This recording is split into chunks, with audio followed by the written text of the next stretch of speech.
All right, and on that note, now we want to switch gears and have that conversation around credit rating systems in the country. And to help me with that conversation this afternoon, I'm joined by Sam Omukoko, who is the Group Managing Director of Metropole Corporation. But Omukoko, welcome to the program. Thank you very much. All right, so first things first. Of course, this became a campaign conversation. It featured prominently in the last election. So from where you sit at the moment, 1 year down the line, how many Kenyans are still listed? Both positively and negatively. Let's start there. The total number of Kenyans who are now in the Bureau is basically anybody who is accessing credit, whether directly from the traditional bank loans or the mobile loans.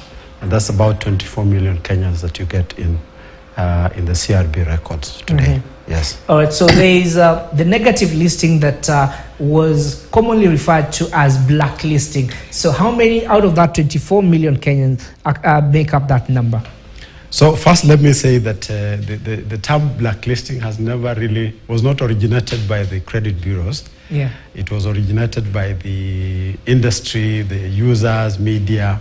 But basically, what the credit bureau does today is that it receives full credit information, both default and performing information, and that is used then to create your credit history. From that credit history, then credit scores are calculated. Today, if you look at in this market, banks have gone into risk-based pricing, and what they use to price their risk is actually the score that is generated from the credit profile. Yeah. So you would say, you would look at the whole thing of those who are have poor scores and those who have good scores, just the way banks have non-performing loans and performing loans. Yes. So, but again, one of the things that this administration was very keen about is saying that anyone who has a default of less than 1,000 shillings should not be listed. So maybe you can help us understand how far has that gone, and when you look at some of the negative listing particularly, what out of the 24 million that have been listed, how many of them have been listed for defaulting less than 1,000 shillings or less than 5,000 shillings, and maybe even those ones, if you have the numbers, even those ones that have been listed for defaulting anything above 10,000 shillings? So when the credit bureau came, it made it possible for particularly mobile lenders to give as low loan as 100 shillings, even 500 shillings, and quite a number of people are actually borrowing in that category. Yeah. And so the rule was that if you're not paying according to the terms, whether you had borrowed 100 or 500 or 1,000, that record would appear in the credit reference bureau. And I think it was deemed that borrowing of about 1,000 shillings should be something that should not punish someone who has taken that particular loan. So a general ruling came up from the regulator that banks should not list anybody who has defaulted with an amount of 1,000 and less. So you got at that time about 6 million people fell in that category. But over time, what banks did, mobile lenders did, is that they adjusted their flow figure from 1,000 now to 2,000. So many of them now are saying you cannot take from us any loan less than 2,000, which means they sort of flew above the 1,000 limit that had been put there for listing.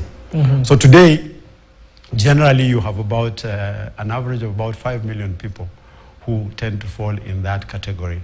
And you recall that when the president came and talked to banks and CBK, they gave a reprieve for anybody who had a default listing of up to about 5 million, to give them a period of about 5 months to try and see if they could reorganize their finances, and even give them a haircut of about 50%. So if you had a default of 2,000 shillings, then 1,000 was taken off. So then you are asked to pay the balance of the 1,000.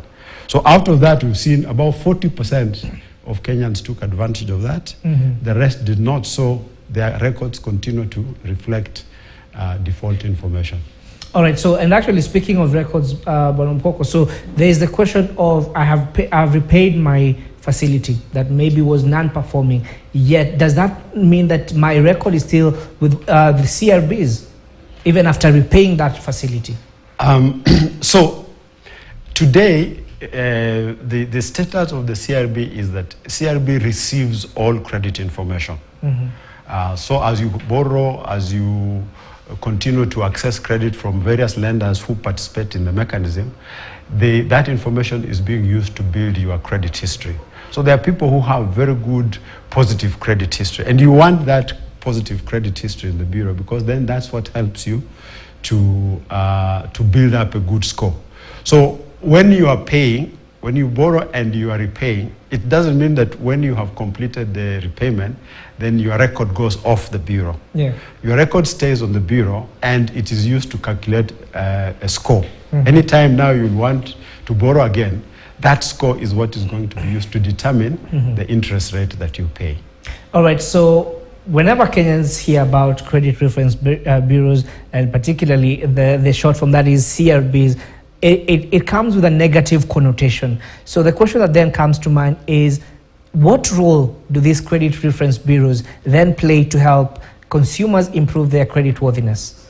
So I can trace briefly why the development of the credit bureau system in this country. When it started by listing people who are in default, and that's how we got the term a blacklist. But it quickly transformed into a depository of credit history. Now that credit history became then a means of access, enabling people to access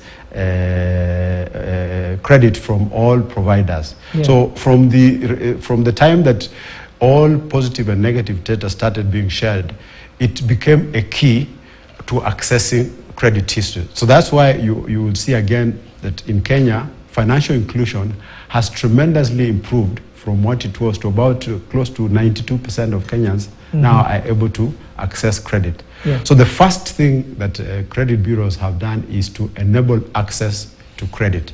The second thing now they are doing is that with your credit history and with the ability of the bureau to calculate a credit score, that credit score is now going to be used as a means of pricing the money that you get. So I would summarize to say that credit bureaus have played, first role is a deterrent role to deter people from just defaulting for the sake of defaulting.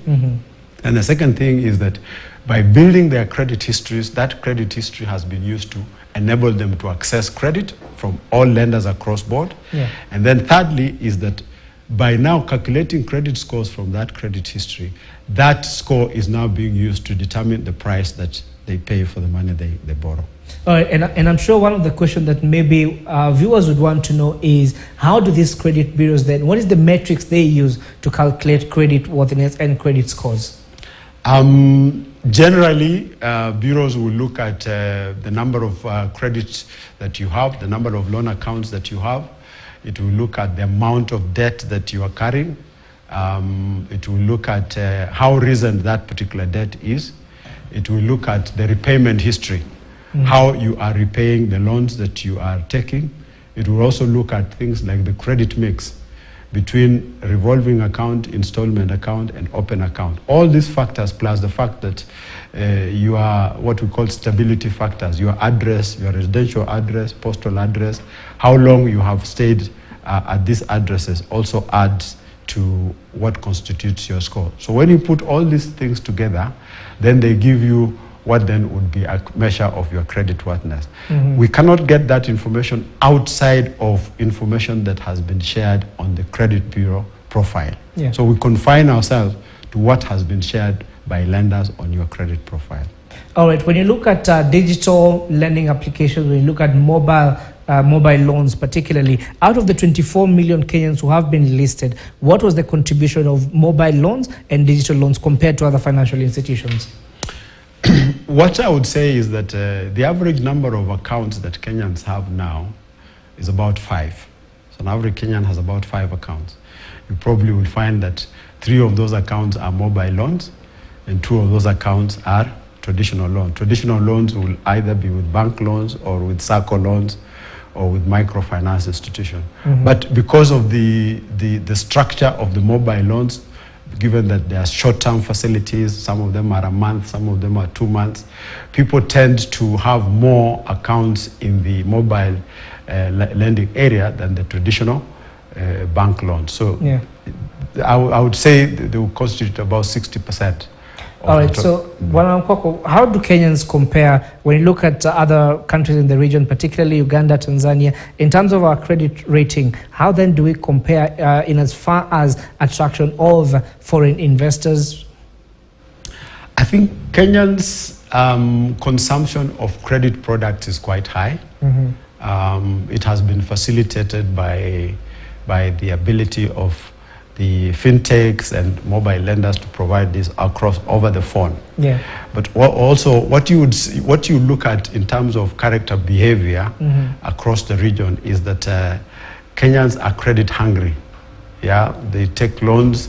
A Kenyan who has some money on their M-Pesa account would leave that money intact but take an M-Shwari mm-hmm. just to keep them going. So that appetite for Kenyans to borrow is much higher compared to the other regional countries.